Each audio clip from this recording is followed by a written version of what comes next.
क्या होता है कि सडन इंक्रीज हो सकता है और सडन डिक्रीज हो सकता है। दो चीजें हो सकता है तुम्हारा थर्मल पॉल्यूशन में। ठीक है, तो थर्मल पॉल्यूशन में दो चीजें होगा, एक तो सडन डिक्रीज होगा, नहीं तो सडन इंक्रीज होगा। वो भी किस चीज में? स्पेसिफिकली वाटर बॉडीज में। वाटर बॉडीज में ही होगा, और किसी चीज में नहीं पढ़ा जा रहा है, वाटर बॉडीज की ही बात की जा रही है। तो सबसे पहला जो सोर्स है, अगर हम सोर्सेस की बात करें तो सोर्सेस जो सबसे पहला वाला आता है वो आता है power plant. Thermal power plant ही तो होगा सबसे बड़ा सोर्स, उसका यस। सबसे पहला सोर्स जो होगा। ठीक है, तो थर्मल पावर प्लांट क्या करता है, तुम्हारा यूज करता है। पावर प्लांट्स दो तरीके के होते हैं, एक होता है कोल बेस्ड, एक होता है न्यूक्लियर पावर प्लांट। ठीक है, तो वाटर उसमें किस तरह यूज होता है? Water is used as a coolant. Coolant की तरह यूज किया जाता है, न्यूक्लियर हो चाहे थर्मल हो, दोनों में यूज किया जाता है। और उस हीट को क्या होता है? Heated water is discarded to rivers, lakes और ओशन। ठीक है, उनको तो कोई फर्क पड़ना नहीं है ना, गर्म पानी जो यूज हुआ कूलेंट की तरह, उसको भाई डिस्कार्ड कर दो, चाहे रिवर में कर दो, चाहे लेक में कर दो, चाहे ओशन में कर दो, कोई फर्क ही नहीं पड़ना है। ठीक है, उनको यही लगता है जो इंडस्ट्रीज होते हैं पावर प्लांट वाले, क्योंकि वो तो गर्म पानी है, गर्म पानी का कौन सा उसमें बदलाव, मतलब उसके केमिकल स्ट्रक्चर में तो कोई बदलाव आ नहीं रहा है, तो उसको डाल दो भाई, यही सोच के वो लोग छोड़ देता है इसको। तो ये है उसका पहला सोर्स। दूसरा सोर्स क्या है कि इंडस्ट्रीज जैसे कि स्टील मिल्स, स्टील मिल्स वगैरह के, स्टील मिल्स हुए, पेपर फैक्ट्रीज वगैरह हुआ। ठीक है, तो यस। इनमें भी तुम्हारा क्या होता है? कूलिंग की तरह यूज होता है। कौन? कूलिंग करने के लिए तुम्हारा इसको यूज किया जाता है वाटर। और वो भी वेस्ट वाटर को रिलीज करते हैं, वेस्ट वाटर को हॉट वाला उसको रिलीज कर देते हैं। ठीक है, स्टील मिल्स वगैरह। फिर तुम्हारा अर्बन रनअप भी है,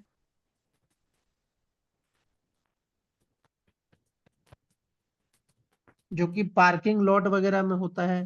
तो अर्बन रनअप का तो टेम्परेचर वैसे ही बढ़ा हुआ है।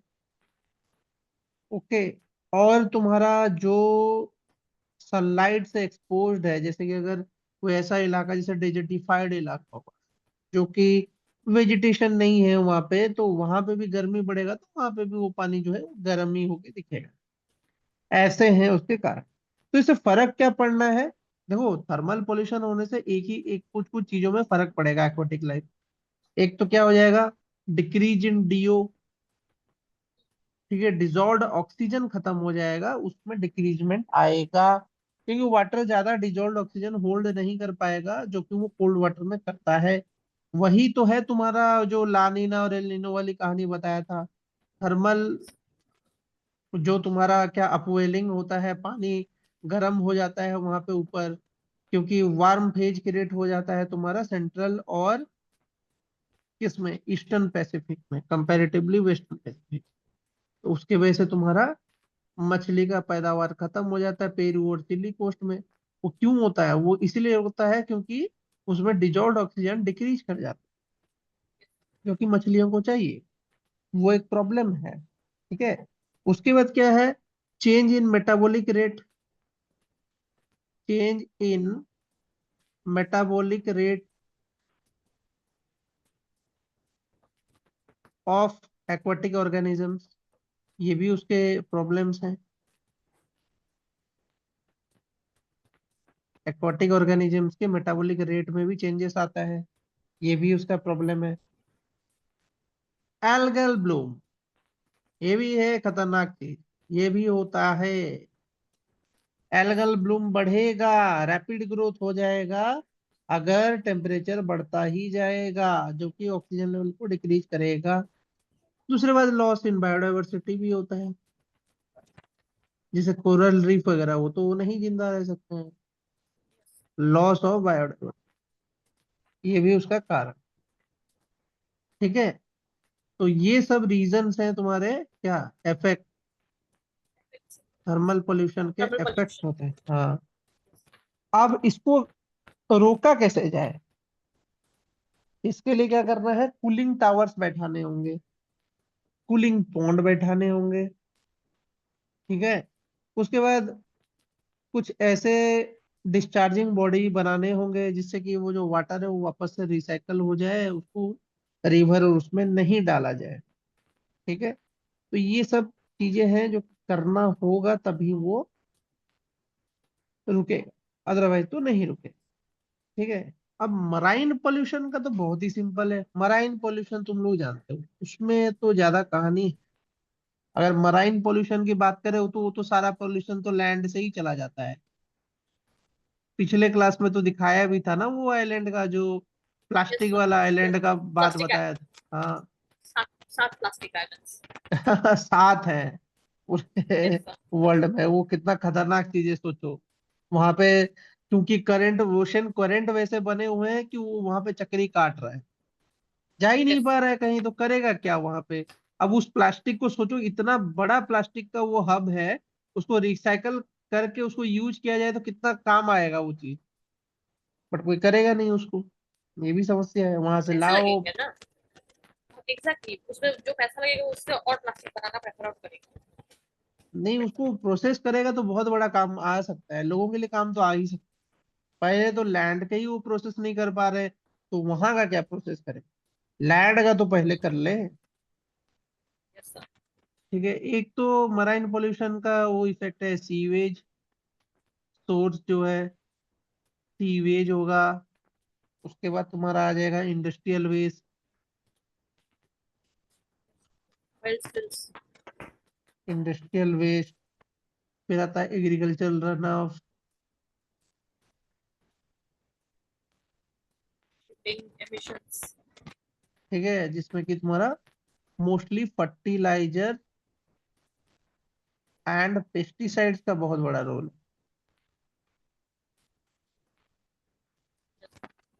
ठीक है, उसके बाद तुम्हारा प्लास्टिक वेस्ट, वो तो है ही, उसको तो बताने की जरूरत ही नहीं है, वो तो तुमको दिखा दिया था मैंने।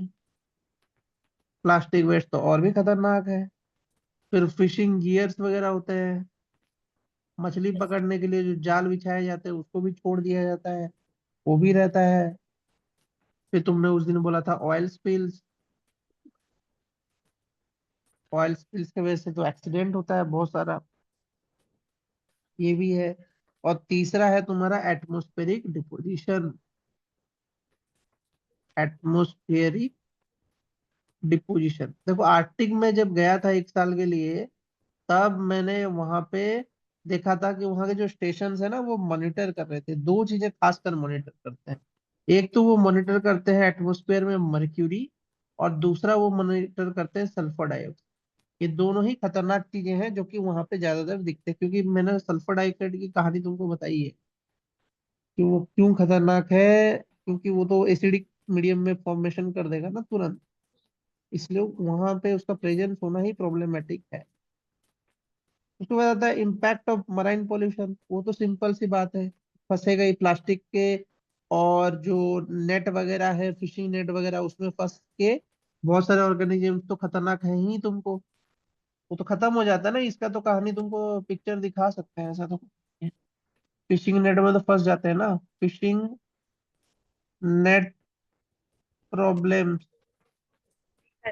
ये जो है ये तो तुमने देखा ही है, ऑर्गेनिजम्स जो है वो ऐसे फंस जाते हैं ना, इनको बहुत प्रॉब्लम फेस करना पड़ता है।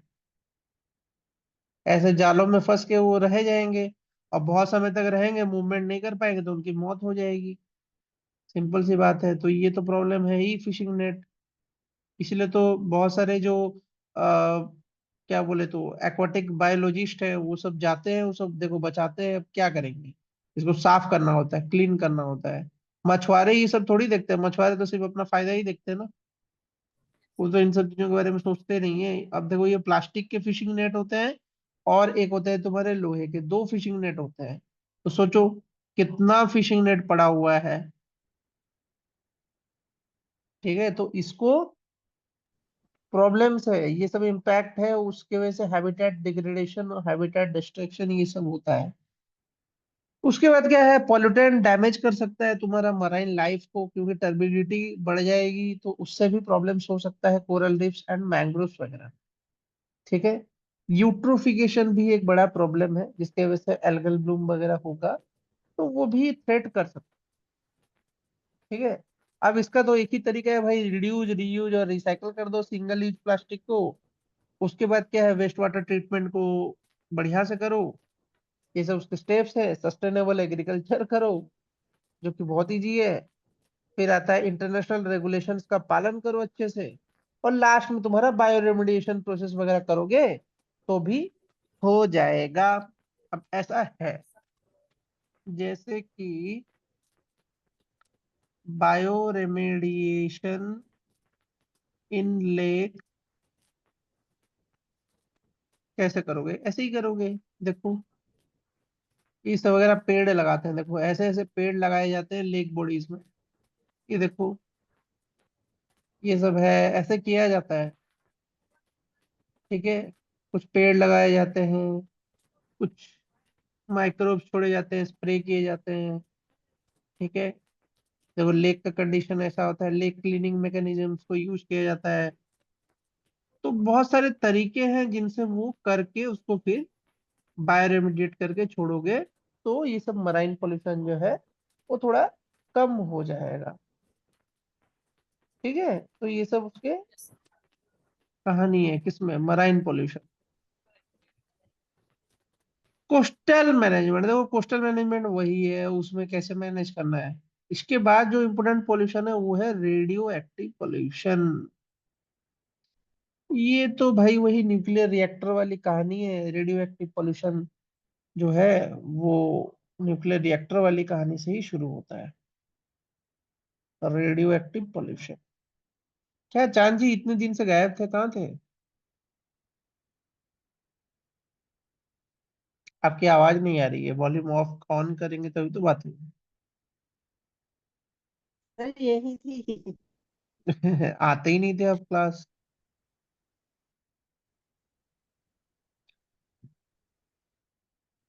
कहाँ छुट्टी में गए थे क्या? सर छुट्टी में थोड़ी चले गए थे तबीयत क्या? खराब थी तो अच्छा, नहीं। क्वेश्चन किया आपने, क्वेश्चंस सर किए क्या डाउट्स है उसमें? पहले डाउट्स क्या है? तो सर सुदेश ने एक दो आगे जगह क्वेश्चन डाउट कियो, आया तो पूछोगे यूनिट तो वन अब तो खत्म बताएंगे। कर लिया, फंडामेंटल्स ऑफ ईवीएस वाले क्वेश्चन किए, वो सर जो नहीं आते वो आपके नोट से वापस आ गए। उसमें वो ऐसा कुछ नहीं था, वो सिली मिस्टेक किया था मैंने। एक डॉल्टन्स वाला एक क्वेश्चन था, उसमें थोड़ी गलती, उसमें एक गलती की थी, वापस से पढ़ाई की नोट्स को, हम्म, फिर सही कर लिया। उसके बाद ऐसे ही दो तीन और थे, बट वो स्टूपिड मेरे मिस्टेक, मतलब उसमें ऐसा सच नहीं था कि समझाना कुछ था, मैंने बस पढ़ा दोबारा एक बार रिविजन करके जब दिया फिर सही हो गया। थोड़ा सोच देखो समझ के ये, किया।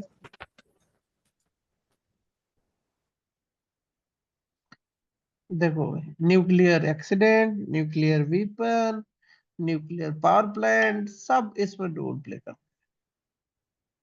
हैं। एक नहीं, सारे के सारे न्यूक्लियर से जो भी जुड़े हुए हैं सब रेडियो एक्टिव काम में आते हैं, माइनिंग इंडस्ट्री पे हो। ठीक है, और इसके अलावा एक और इम्पोर्टेंट सोर्स है जो कि है मेडिकल एंड इंडस्ट्रीज, इनके वेस्ट से भी आता है। इन सब से न्यूक्लियर आएगा ही आएगा। अब न्यूक्लियर एक्सीडेंट्स तो पता ही है, चर्बोनाइल, फुकुशिमा, दाइची डिजास्टर जो पढ़ेंगे यूनिट 10 में वो है। उसके बाद न्यूक्लियर वेपन का टेस्टिंग जो करते हैं आसमान में उड़ा के, उससे भी आता है। न्यूक्लियर पावर प्लांट में तो सेफ्टी प्रोटोकॉल नहीं रखोगे तो उससे पैदा होगा। माइनिंग जैसे कि यूरेनियम वगैरह की माइनिंग करोगे तो वहां से आएगा। तो ये सब उसके बाई प्रोडक्ट्स बनेंगे जिससे ये होगा। अब इसका इफेक्ट तो जानते ही हो, कैंसर, जेनेटिक म्यूटेशन, ये सब है ना। यस। एक्सपोजर होगा ज्यादा तो कार्डियोवास्कुलर डिजीजेस वगैरह भी हो सकता है। सॉइल को तो कंटामिनेट करेगा ही, बायो एक्यूमुलेट करता है ना। तुम तो वो तो जानते ही हो, जो वर्ल्ड वॉर में जो गिरा था ये जो न्यूक्लियर बॉम्ब, उससे क्या क्या इफेक्ट हुआ था बच्चों पे, ये तो हिरोशिमा तुमको पता ही नागासाकी है। वाला। बस बस वो सब जानते ही हो। Damage of plants and animals वो भी होगा। तो वो तो वेस्ट मैनेजमेंट हुआ, एक्सीडेंट प्रिवेंशन हुआ, रूल्स एंड रेगुलेशंस बनाओगे तभी इसको रोक पाओगे। ठीक है, ऐसे तो ही रुकेगा नहीं। रेडियो एक्टिव पॉल्यूशन जो है वो तो चलता ही रहेगा, उसका तो कोई तरीका ही नहीं। ठीक है, बट रेडिएशन का कुछ स्टैंडर्ड्स हो। अब इस पे क्वेश्चन डालता है रेडिएशन स्टैंडर्ड्स। रेडिएशन स्टैंडर्ड्स क्या होते हैं वो जानना तुम्हारे लिए जरूरी है। वैसे तो इसको रैड में मेजर किया जाता है। रेडिएशन स्टैंडर्ड जो होते हैं वो कौन देता है? International commission on radiological protection, वो देता है इसके कहानी। ठीक है, अब वो ऑप्टिमाइज करने बोलता है। ठीक है, कितना होना चाहिए। ठीक है, तो इसमें जो यूनिट है, ठीक है, मिली सवाट, सीवर्ट, सीवर्ट्स एक यूनिट होता है जिसको यूज किया जाता है। ठीक है, तो सीवर्ट्स याद रखना है, सीवर्ट्स, और सी क्या देते हैं? वर्ट। इंटरनेशनल। हाँ बता रहा हूँ, international commission on radiological protection, ये उसका संस्था है जो इसको देता है। और इसका जो यूनिट होता है वो सीवर्ट्स होता है, मोस्टली सीवर्ट्स और मिली सीवर्ट।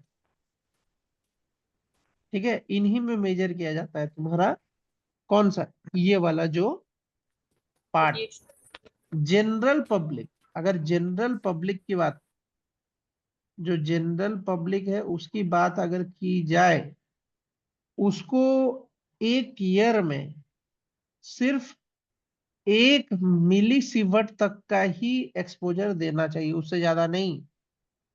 डोज लिमिट ही इतना है।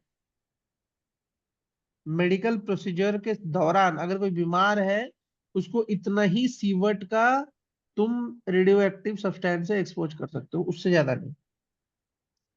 ठीक है, लेकिन जो ऑक्यूपेशनल वर्कर है, जैसे कि जो बहुत ज्यादा काम करते हैं, जिनको रेगुलरली रेडिएशन के बीच में रहना होता है, जैसे रेडिए न्यूक्लियर प्लांट्स और उन सब जगहों में, तो उनका जो ये सब डोज लिमिट बता रहा हूँ, डोज लिमिट। ठीक है, अब जो ऑक्यूपेशनल वर्कर्स हैं उनका डोज लिमिट जो है वो है 20 मिली। ठीक है, मैक्सिमम 50 हो सकता है, उससे ज्यादा हुआ तो वो डेंजरस उनके हेल्थ। ये कुछ पैरामीटर है जो तुमको जानना है इसमें, रेडियो एक्टिव पॉल्यूशन की कहानी में। ठीक है, ये उसके रेडिएशन स्टैंडर्ड्स है, यही उसकी कहानी है। तो ये वाला पार्ट भी ऑलमोस्ट खत्म ही है, इसमें तो कुछ रहा नहीं अब हाँ, ये है इम्पोर्टेंट पार्ट इसमें, इसको पढ़ना है। नॉइज पॉल्यूशन आता है, ये बहुत इंपॉर्टेंट है, इसको पढ़ना तो बहुत ही ज्यादा जरूरी है, क्योंकि इससे क्वेश्चन जरूर बनेगा। Noise is very important.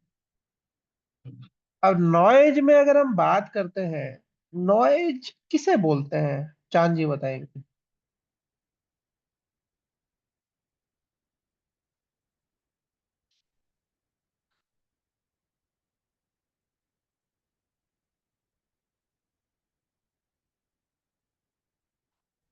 चांद जी तो फिर गायब हो गए।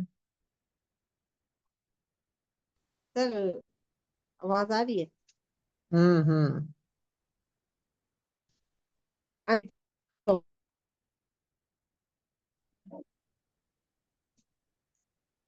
आवाज तो आ रही है लेकिन नॉइज हो रहा है वो, तभी नॉइज के बारे में पूछ रहे बताइए नॉइज क्या होता है?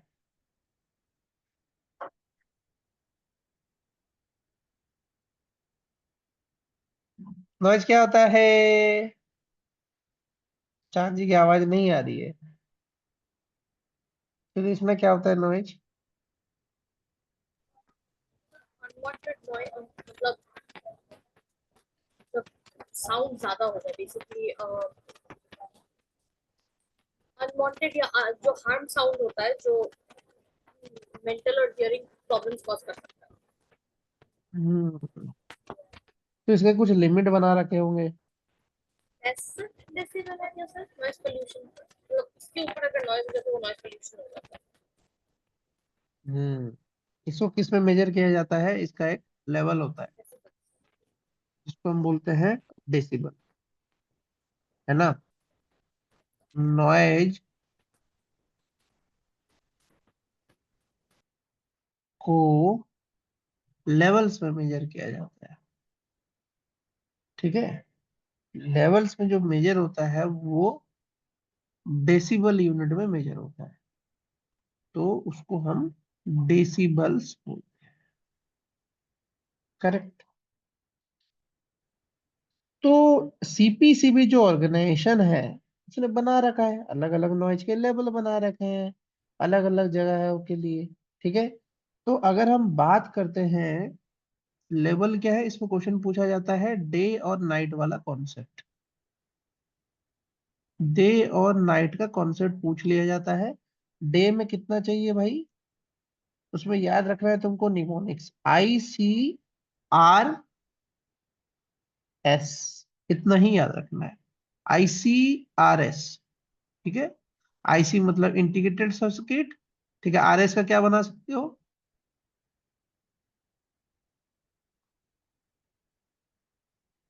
RS को क्या बना सकते हो?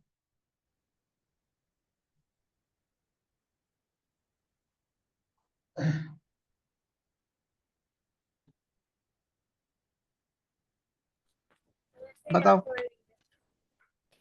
ICRS तो याद हो जाएगा, वो तो मेरे को पता ही है, वो तो याद हो जाएगा। S4 तो सुदेशना हो गया देखो, R4 तो चांदजी हो गया, ठीक है। I4 तेजल तो नहीं, तेजल तो नहीं कर सकते।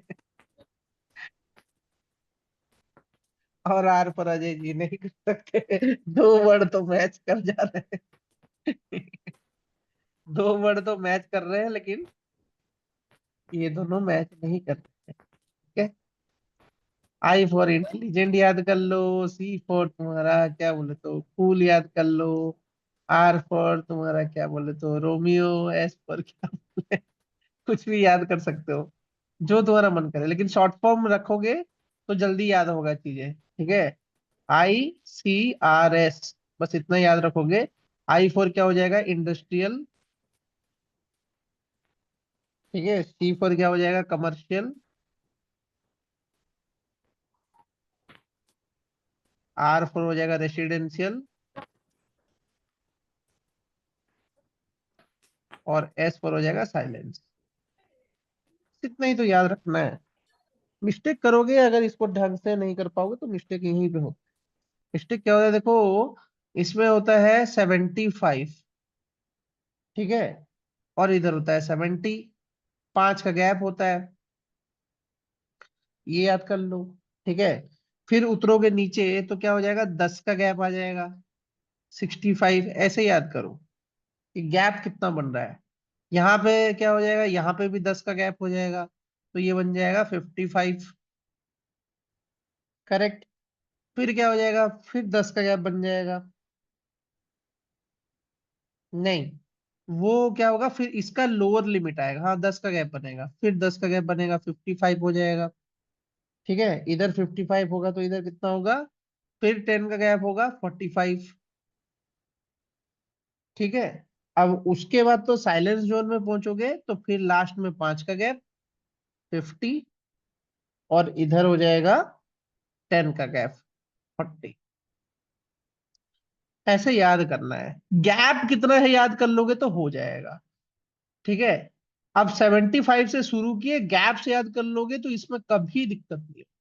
याद करने का बस एक ही तरीका है, गैप से याद कर लो और उसके बाद इसको बैठा दो। ठीक है, पहले तो आईसीआरएस याद कर लो, आईसीआरएस निमोनिक्स याद कर लो। ठीक है, उसके बाद 75 से शुरू कर दो। पहले बैठा दिए 75, उससे 5 माइनस कर दिए तो ये आ गया। अब उसके बाद 10-10 माइनस बैठा देना सीक्वेंस में, इधर 65 तो इधर 55, इधर 55 तो इधर 45 बैठा दिए, वो सीक्वेंस बैठ गया। फिर एक में 5, एक में 10, बस इतना याद करो। ये पैटर्न याद कर लो, हो जाएगा, कोई बड़ा बात नहीं है। क्योंकि पैटर्न याद रहे, वो याद नहीं रहेगा, इसको याद करना बड़ा मुश्किल है, कभी कभी गलत हो जाता है। तो पैटर्न याद रखोगे तो कभी याद गलत नहीं होगा, क्योंकि यहाँ पे 10-10 का डिफरेंस है। देखो नीचे की तरफ भी 10-10 का डिफरेंस है और साइडवेज भी 10-10 का डिफरेंस। बस ये बीच वाला पैटर्न याद करो ना, बाकी तो हो ही जाएगा। ठीक है, Yes. बीच का पैटर्न याद करो, लास्ट का तो बस 5 और 10, 5-10 याद रखना, साइलेंस में 5 और 10, सब हो जाएगा। यही है, इतना ही सिंपल है, Yes. इसमें कोई बड़ी बात नहीं है।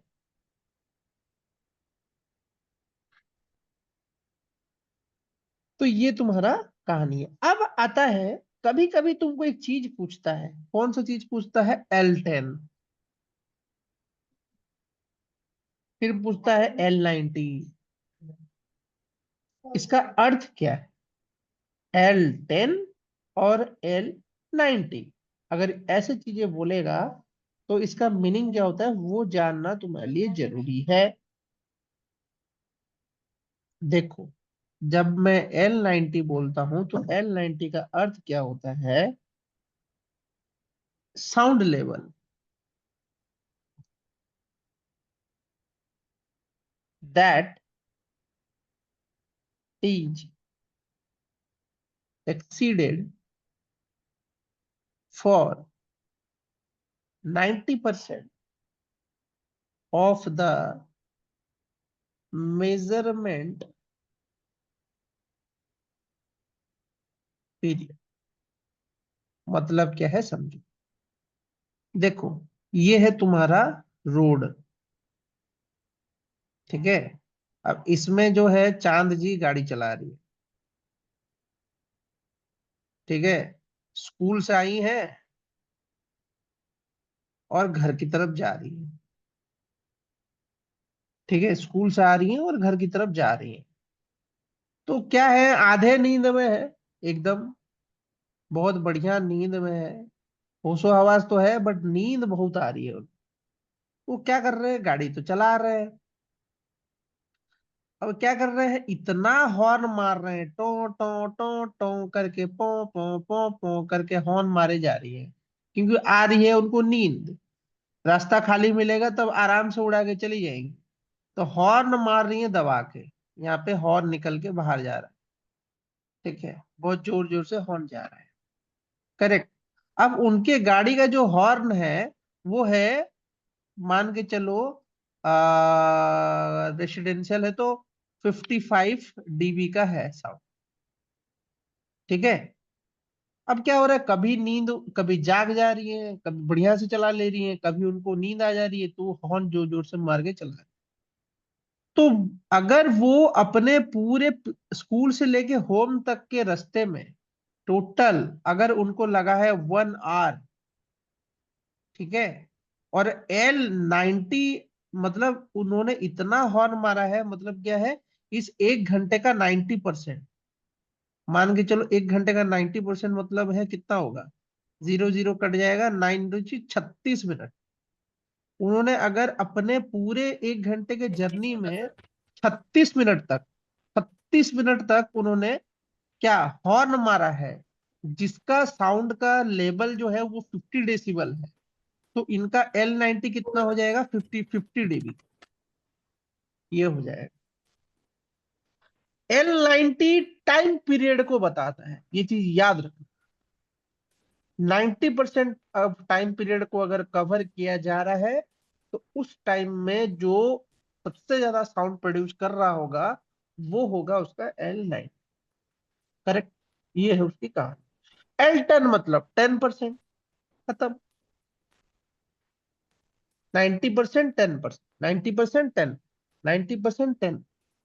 अब लोग अमूमन क्या होता है, अमूमन बहुत सूदिंग गाना लगा के बढ़िया से मजे मार के खाना भी खा लेते हैं। ठीक है, बढ़िया से सवेरे सवेरे टहलते हैं चिड़ियों की आवाज के साथ, तो वो उनको नॉइज नहीं लगता है। तो अमूमन क्या होता है कि 90% जो साउंड लेवल है उसको बैकग्राउंड नॉइज बोला जाता है, बैकग्राउंड बैकग्राउंड लेवल्स बोला जाता है, उसको नॉइज नहीं बोल सकते हैं, बैकग्राउंड साउंड हो। ठीक है, जब हम मतलब हम जब पूरा दिन भर का काम क्रिया जो कर रहे हैं हम लोग, जो भी काम कर रहे हैं, ठीक है, उस बीच में हम 90% ऑफ द टाइम हम क्या, बैकग्राउंड चीजें ही हमारे पीछे चल रही हो। बट 10% ऐसा टाइम आता है जब क्या होता है, वो नॉइज क्रिएट करता है। ठीक है, तो वो जो 10% टाइम जो नॉइज क्रिएट करता है उसको हम नॉइज बोलते हैं, नॉइज, बैकग्राउंड नॉइज बोलते हैं।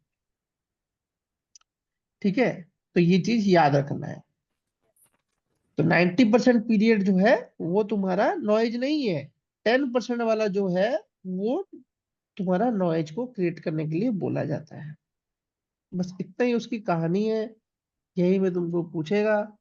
कन्वर्जन वाला अब तो वो बड़ा वाला क्वेश्चन आता नहीं है, लेकिन हाँ एक चीज आता है, ये L50, LDN, TIN, इनमें कोई फर्क नहीं है, L इक्विवेलेंट पे क्वेश्चन जरूर आता है। L इक्विवेलेंट क्या है वो उस पे क्वेश्चन पूछेगा। अब L इक्विवेलेंट क्या है, equivalent continuous sound level. L equivalent का अर्थ होता है इक्विवेलेंट कंटिन्यूअस साउंड लेवल, ये तुम्हारा L इक्विवेलेंट। अब इसमें क्या होता है वो चीज समझो। L इक्विवेलेंट का एक फॉर्मूला है, क्या फॉर्मूला है, L equivalent equal to 10 log 10। ठीक है, ब्रैकेट कर दोगे, 1 time period T, 0 to time T, T² T, P² reference into dt। इसको इंटीग्रेट करते हैं तो हमारा L इक्विवेलेंट टाइम पीरियड बन के आता है। L10 जो है, मैंने बोला क्या, पिक नॉइज, इस समय बहुत तेज साउंड होता है, पिक नॉइज मतलब नॉइज होता है वो तुम्हारे लिए। L90 क्या होता है, बैकग्राउंड, बैकग्राउंड में जो चल रहा होता है उस साउंड को किया जाता है। L इक्विवेलेंट तुम एक पर्टिकुलर नॉइज एक्सपोजर पीरियड को देख रहे हो, तो L इक्विवेलेंट हमको निकालना पड़ता है अलग अलग चीजों को मेजरमेंट करने के लिए। ठीक है, तो L इक्विवेलेंट से क्वेश्चन भी कभी कभी डालता है। ठीक है, तो L इक्विवेलेंट के क्या क्वेश्चन डालेगा वो जानना जरूरी है। तो L इक्विवेलेंट से क्या क्वेश्चन बन सकता है वो देखते हैं। तो अगर हम बात करते हैं, सपोज करो कि अगर मान के चलो कि एक साउंड है जो कि प्रोड्यूस हो रहा है, ये साउंड, चलो मैं लिखा देता हूँ अच्छे से। ठीक है, ठीक है, साउंड सोर्स, ठीक है, a sound source produces noise level of 60 dB for 10 minutes, 60 dB 10 minutes के लिए प्रोड्यूस किया। ठीक है, and then a noise level of, ई गेट के क्वेश्चन करा रहा हूं तुम्हें, noise level of 70 dB for next 5 minutes। ठीक है, तो पूछ देगा what is L equivalent for this 15 minutes, ये पूछ सकता है। पूरे 15 मिनट्स के लिए L इक्विवेलेंट निकालो भाई, पूछेगा तुमसे क्वेश्चन, तो इसको कैसे करोगे, सॉल्यूशन क्या करोगे? बहुत सिंपल है ना। सॉल्यूशन में क्या करोगे, पुट करोगे, है कि नहीं, इसको पुट करोगे। पुट करने के लिए तुमको एक फॉर्मूला यूज करना होगा। क्या यूज करना होगा, L इक्विवेलेंट, यहाँ पे एक दूसरा फॉर्मूला लगेगा, 10 log 10 1/t सिग्मा I1 से शुरू किया n तक गया, ti.10 Li/10, ये उसका पूरा फॉर्मूला है।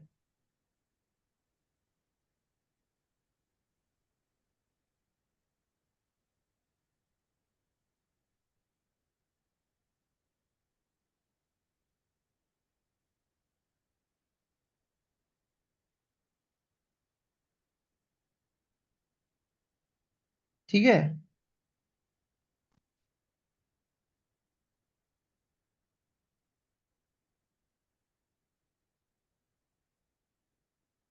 तो इसको करोगे, डालोगे।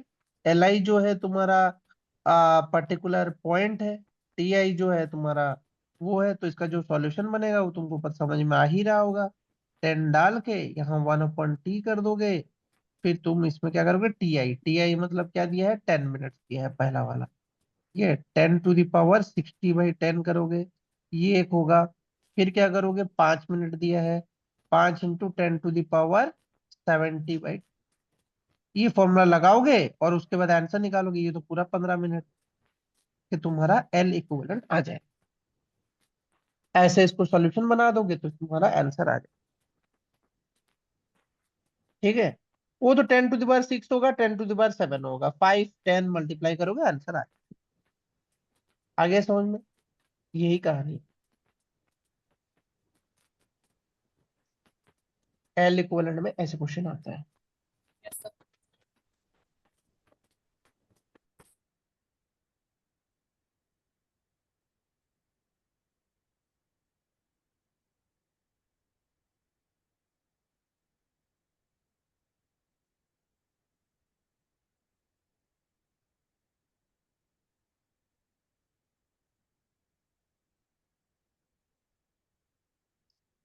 तो देखो, एक और है फॉर्मूला कि तुमको डीवी लेवल 2 ऐड करने के लिए बोलेगा।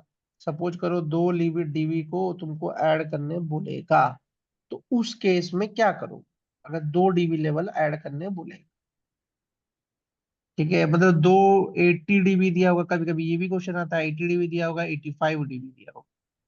ठीक है, भाई इन दोनों का कंपाउंडिंग निकालो बोल देगा, 2 साउंड लेवल देगा, उसका कंपाउंडिंग निकालने बोलेगा, तो उसमें फॉर्मूला लगता है एल टोटल का।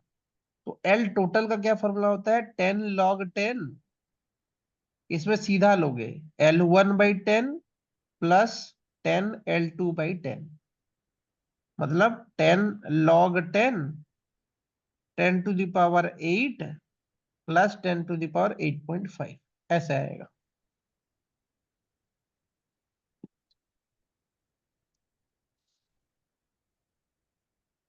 तो वो ऐसा निकलेगा। बट इसके ट्रिक भी है, इसके ट्रिक भी है।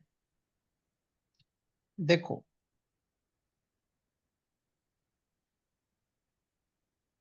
अगर आइडेंटिकल है, इसको डायरेक्टली निकालने का भी एक तरीका है। अगर आइडेंटिकल डीवीज है, मतलब 80 प्लस 80 डीवी, दो दो डीवी प्लस करने बोला है, तो सिंपली क्या याद रखना है, 3, प्लस पे 3 आ जाएगा, वो हो जाएगा 83 डीवी।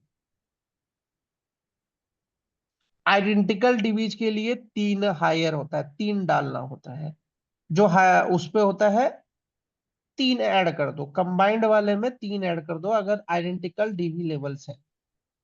अगर डिफरेंस है, अगर डिफरेंट है, इफ डिफरेंस इन डीवीज, अगर डीवीज में कोई फर्क है, ठीक है, अगर डीवीज में फर्क है, ठीक है, और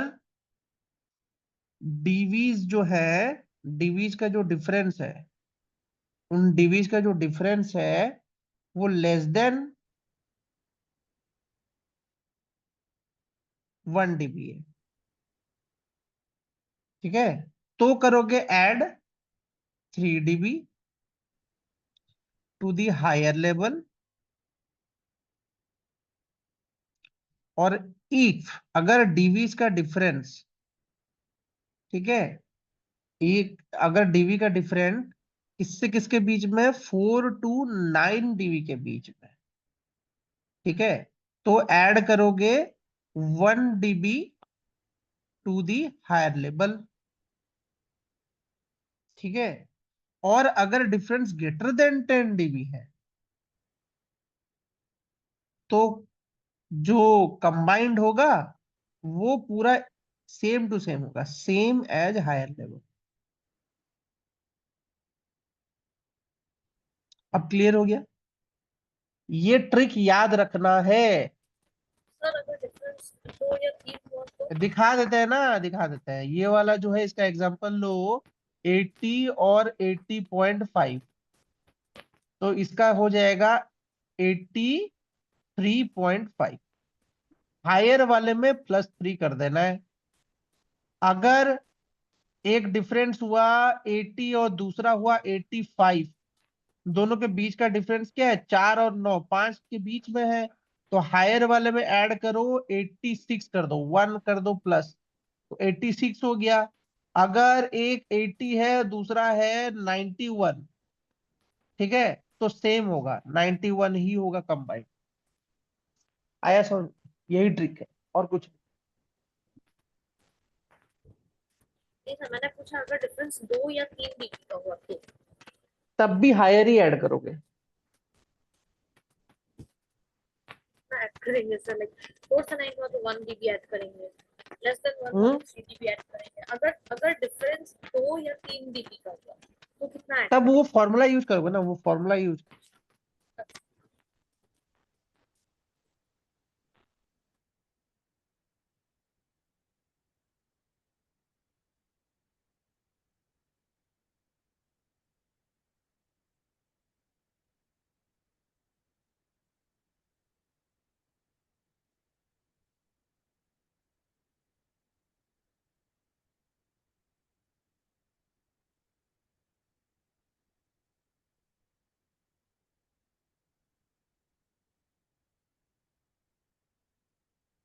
2 ऐड कर दो, 3 छोड़ दो, 2 ऐड कर दो।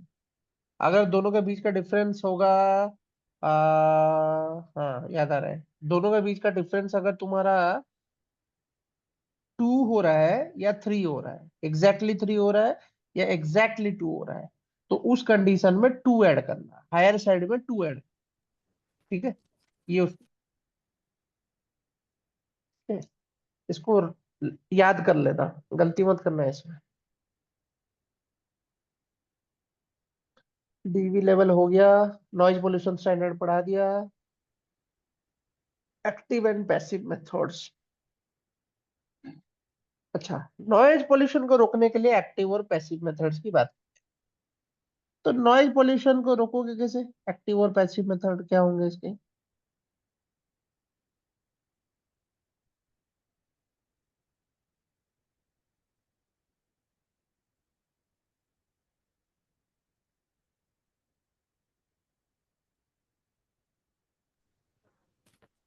क्या हो सकता है? देखो, पैसिव मेथड तो वही है कि फिजिकली बैरियर बना दो जो कि एब्जॉर्ब कर लेगा, जैसे बैरियर एंड वॉल्स बना दो बड़े बड़े, जिससे कि वो एब्जॉर्ब हो जाएगा, ठीक है। एकोस्टिक इंसुलेशन बोलते हैं उसे, एकोस्टिक इंसुलेशन, जैसे कि फाइबर ग्लास लगा दिए, फोम लगा दिए, सोल वगैरह लगा दिए, ठीक है, डेंस रबर के वॉल्स बना दिए, ठीक है, तो वो साउंड नहीं आएगा उसमें। इंजन को जो साउंड होता है उसको रोकने के लिए क्या यूज किया जाता है? मफलर्स। मफलर्स होते हैं व्हीकल में, गाड़ी में एक पार्ट होता है, उसको यूज किया जाता है। एक ईयर प्लग्स भी होता है। ईयर प्लग्स हम यूज करते हैं ना कान में, क्या करने के लिए यूज करते हैं? बैकग्राउंड नॉइज को कैंसिल करते हैं ना, बैकग्राउंड नॉइज को ब्लॉक यस करते सर। हैं ईयर प्लग्स, तभी तो हम अच्छे से सुन पाते हैं। जैसे कि अभी तुमको पढ़ा रहे हो तो ईयर प्लग्स लगा के ही तो पढ़ाया जा रहा है, तो यस बैकग्राउंड नॉइज जैसे कम आएगा उसको यूज किया जा रहा है ना। वो तरीका है तुम्हारा करने का। नॉइज कैंसलिंग हेडफोन यूज कर लो, एक्टिव मेथड्स में नॉइज कैंसलिंग हेडफोन यूज कर लो, ठीक है। ऑटोमेटिव सिस्टम्स वगैरह पैदा कर लो, ठीक है, उससे हो जाएगा। फिर ईवी, आजकल तो ईवी चल रहा है, तो वो भी कम पैदा करता है साउंड। ऐसे चीजें जो है वो सब एक्टिव मेथड्स में आ जाएंगी नॉइज को रोकने के लिए। ये सब नहीं चाहिए, impact of noise and vibration on hearing, वो तो सब जानता है। हियरिंग प्रॉब्लम्स होगा, ब्रेन को थोड़ा बहुत इफेक्ट करेगा, बस यही उसकी कहानी है। तो ये यूनिट तो ऑलमोस्ट खत्म ही है, 5 यूनिट तो हो गए। अब बताओ क्वेश्चन क्या था तुम्हारा, क्या डाउट्स? कुछ डाउट नहीं है तुम्हारा? बाकी चांद जी का क्या डाउट है? कुछ बताया नहीं उन्होंने। क्या चांद जी बताओ? ये चले गए सोने लग रहा है। सब बता रहा हूँ। क्या कोई टॉपिक तो बताओ, किससे डाउट है? कुछ भी नहीं बताओगे तो कैसे समझाएंगे आप?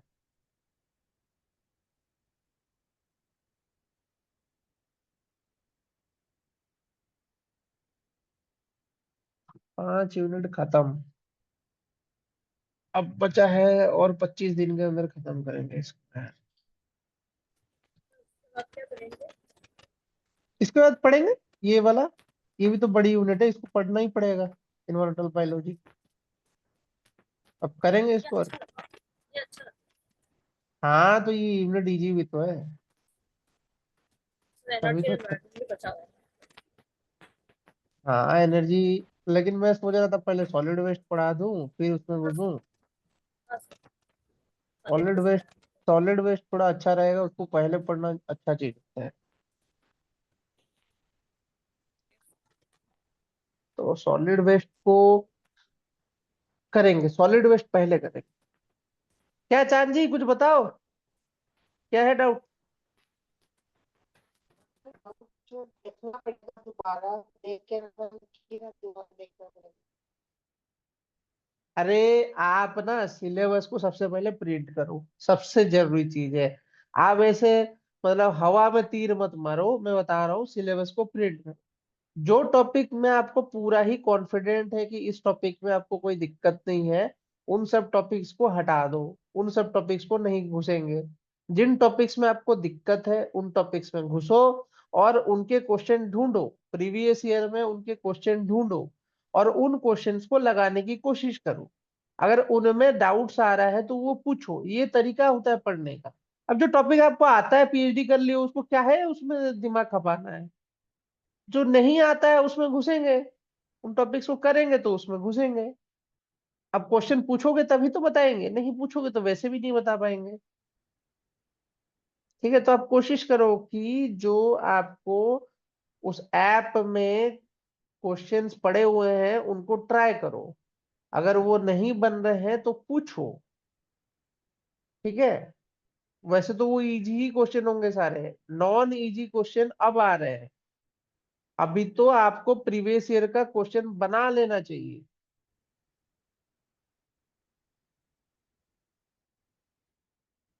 लास्ट ईयर का पेपर तो रखा ही है ना, पिछले बार का पेपर तो है सभी के पास ना। यस सर, हाँ सॉल्यूशंस वाला सॉल्यूशंस भी। जो, जो दिए हो वो तो है ही तुम्हारे पास। हाँ, वैसे तो वो प्रिंट किया हुआ है क्योंकि हम लोगों ने ऑनलाइन दिया था ना सर, बट हाँ है, प्रिंटेड है सर। हाँ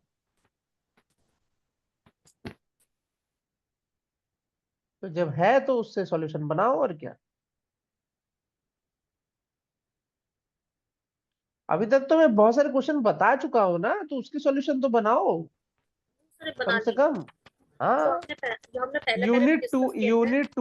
यूनिट टू में जो सॉल्यूशंस हैं उनके रीजन के साथ उनके आंसर्स बना लो, पहले तो उसको प्रिंट कर लो, प्रिंट करने के बाद उसके सॉल्यूशन बना लो, तो सॉल्यूशन बनाने के बाद उस पर प्रैक्टिस। वैसे नहीं होगा जैसे सोच रहे हो ना, वैसे नहीं होगा। अगर आपके पास एक खुद का प्रिंट किया हुआ मटेरियल होगा, 5 साल के 5 पेपर, लास्ट 5 पेपर्स के प्रिंटेड मटेरियल्स अगर आपके पास हैं, और उसके आपने डिटेल सोल्यूशन बना लिए बढ़िया से, तो आपको कोई नहीं रोक सकता जेआरएफ का। आपको वो चीज करना होगा।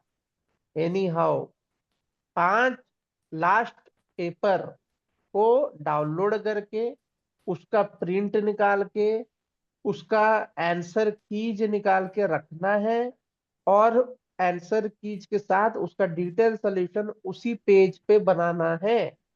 तो अगर उसको आपने कर लिया तो आपका जेआरएफ क्लियर है। बस इतना ही छोटा सा काम है। इतना छोटा सा काम करोगे तो हो जाएगा। इस पे ध्यान दो, यही चीज बोल रहे हैं। A4 शीट्स को लेके जाओ, स्कूल में ही बैठ के उसका आंसर बनाओ, और उसमें कौन कौन सा कॉन्सेप्ट लगा है उस क्वेश्चन में उसका आंसर लिखो। ठीक है, और फिर उसमें पूछो को डाउट्स कि सर इसमें क्या कंसेप्ट लगेगा, कैसे लगाए इसको, तब ना बनेगा। यही तो तरीका है। आप अगर क्वेश्चन से एक्वेंटेड ही नहीं रहोगे तो आप तो ऐसे ही हवा में तीर छोकोगे। तो फिर तो हवा में तीर छोकोगे तो 140 160 लाने के अलावा कोई ऑप्शन ही नहीं है, उतना तो आएगा ही आएगा सभी का। लेकिन 180 पे जब सिलेक्शन होना है तो 180 के लिए ध्यान देना है ना। 160 पे तो कोई मतलब ही नहीं है। 160 पे कल को कट ऑफ अगर खींच के 170 ले गया नेट का तो क्या करोगे? फिर लटक जाओगे वहीं पे। तो वो गलती क्यों करना है?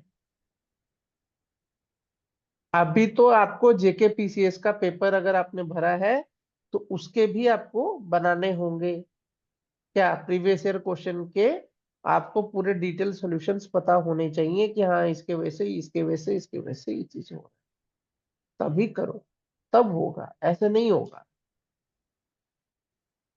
ऐसे तो आप आओगे बीच बीच में, जाओगे बीच बीच में, तो जेआरएफ तो नहीं निकलेगा ना। जेआरएफ छोड़ दो, नेट भी नहीं निकलेगा ऐसे होगा तो इसका सॉल्यूशन तो यही है, पढ़ रहे हो, घर जाओ, प्रिंट निकालो, प्रिंट निकालने के बाद उसके सॉल्यूशन बनाओ,